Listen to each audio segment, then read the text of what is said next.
Yeah, that great insight into the world that's around us and, of course, what Expo 2020 is helping to change. And, of course, building sustainable cities and communities is a key sustainable development goal, and European nations are working together to reinvent architecture and design eco-friendly, inclusive and affordable cities.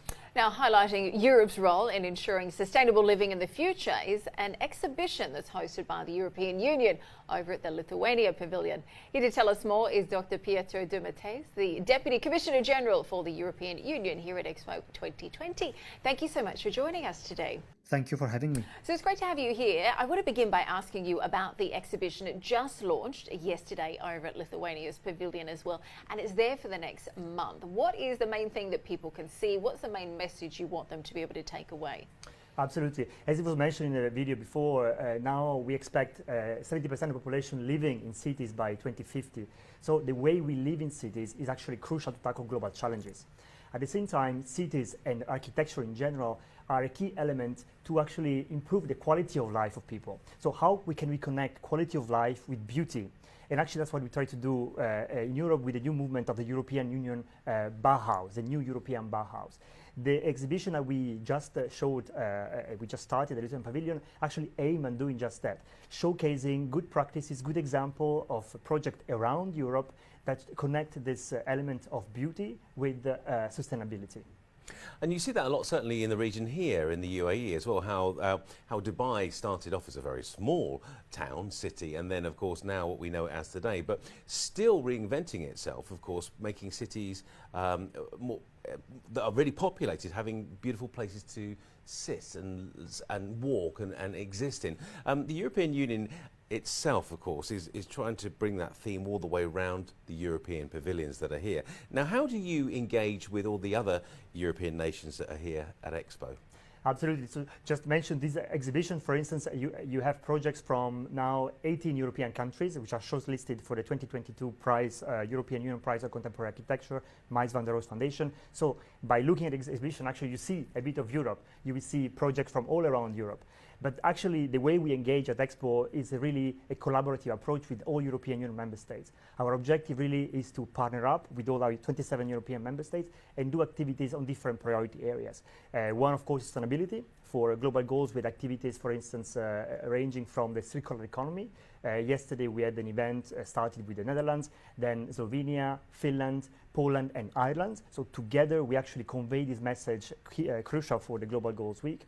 But then we opened the exhibition and we had an event, a high-level event with Italy, for instance, again on a global goals theme on the recovery post-pandemic. And the same goes for women empowerment, for instance, another key area that we have developed here, another global goal, where we work with, for instance, with France, with Italy, we work with Spain, with Sweden on women in tech or women in career progression, or exchanging good practices between the European Union and the GCC countries on how we can foster women empowerment. And these are just some topics. Business, of course, I should mention, is an area where we are really working a lot here, connecting the European Union and the region to foster cooperation and matchmaking opportunities. So there's so many events you're taking part in, working with all of the countries in the EU. How are you making sure that these talks turn into real action? Yes, this is a very good point, actually, because what we don't want is that we have just an event that doesn't happen anything afterwards. So, for instance, yesterday, the event that we had actually over 2 days on the European Union Circular Economy Days, which actually is continue online now with additional matchmaking, ended with a pledge. So the idea is that we use Expo and the opportunity that you're providing us of connecting minds, connecting people, partnering up to tackle global challenges, to continue cooperation afterwards. So our events, as they are focused on 6 thematic areas primarily, we really connect them one another to have series of engagement activities. And we involve, of course, our European Union member states to then leverage and continue the conversation also after Expo. Now, the event, as we said, launched, or the exhibition started yesterday and runs for a month, if I'm correct. Now, what are the other featured events that are going to be happening over the course of the run of the event? Yes, okay. So first of all, the first time that we are opening, or at least we're opening exhibition in Dubai for this European Prize of Contemporary Architecture, but also first time that we announced the shortlisted candidates outside the European Union. So this is really a premiere that we've been doing here in Dubai. In a month, we will have the announcement of the finalists. So 5 finalists will be announced, possibly here even at Expo. And then in April, we will have the announcement of the winner in Brussels, and the ceremony of the award of the Mies van der Rohe Foundation will be done in Barcelona, where the foundation is seated. But apart from this, of course, exposition, we really invite you all to watch. It's really beautiful.